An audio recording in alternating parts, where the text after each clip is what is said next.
California jobs. Now 2 full years into the world's wrestling match with COVID, where does the Golden State stand? For more on that, we turn to Emily Desai with the Governor's Office of Business and Economic Development, otherwise known as GoBiz. Welcome to Fox 40 News at 11. Thank you for having me. Definitely. Emily, last May you were appointed to the Deputy Director post for International Affairs and Trade within GoBiz. What has changed about the state's trade picture in just this last year? Oh, I mean, much has changed, I think.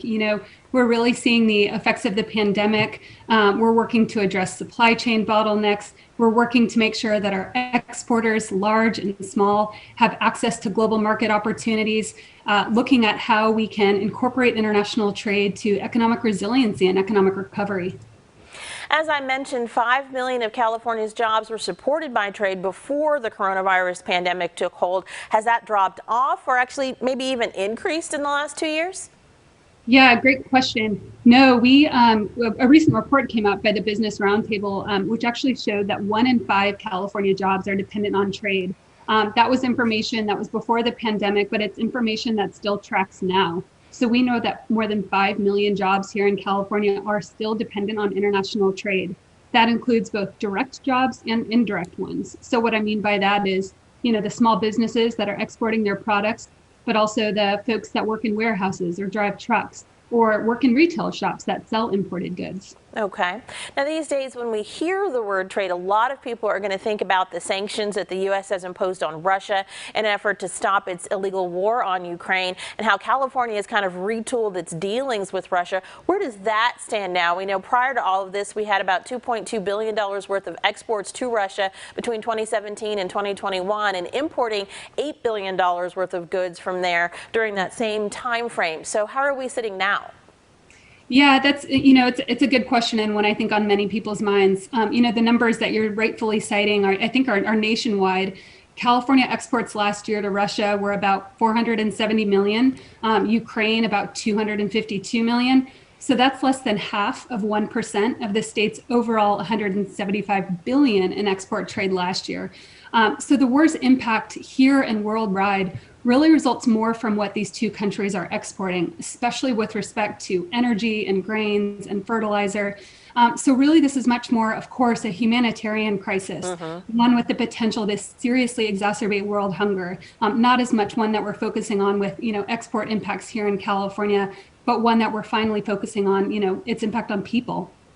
Definitely. Now, California is the top state exporter for industrial machinery, also for fruit and nut trees, and #1 in 24 other industries. What sector is the state really still trying to grow its influence in?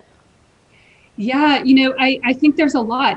California's economy is diverse. We are a top exporter, to your point, in dozens of sectors. I think one area that we really have our eye on is clean tech exporting. Obviously, that's an industry where California is standout across the country. The U.S. government has put together a national clean tech export strategy. We really want to marry our export strategies to that national goal. We want to see California's clean tech companies bringing their products, bringing their services, bringing their solutions to other countries. It's a really clear and tangible way for us to help other countries with their renewable energy goals. So that's a top priority for us.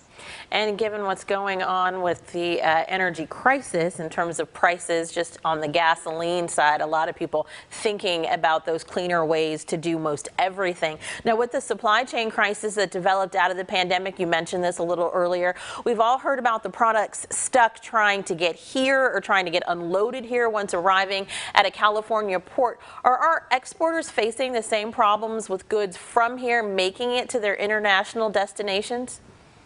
Yeah, they have been, and I think we've really seen that with our ag exporters in particular. So, the global shipping logjam that was really exacerbated by the pandemic, farmers are rightfully worrying not just about losing sales this year, but about their long-term place in the international marketplace for years or decades to come.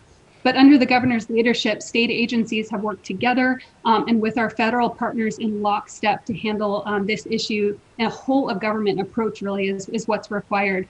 One great example of that is the work that the Port of Oakland has done to create a temporary 22-acre property, which is really intended to help our ag exporters to provide relief to that multi-billion-dollar industry, those that are struggling from the supply chain crisis, but we're tackling that head on. And just quickly, you mentioned clean tech, but what else might be the future of trade for the state? Sure. Computers and electronic products, semiconductors are certainly pieces. We know that California has a growing lithium resource and deposit, so we have the opportunity to also export our rare earth minerals.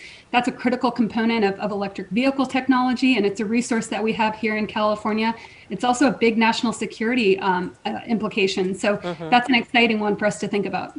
All righty, Emily Desai from GoBiz, thank you so much for joining us this morning to talk about California and its trade picture, something that's always going to be relevant. We appreciate you. Thank you. Of course.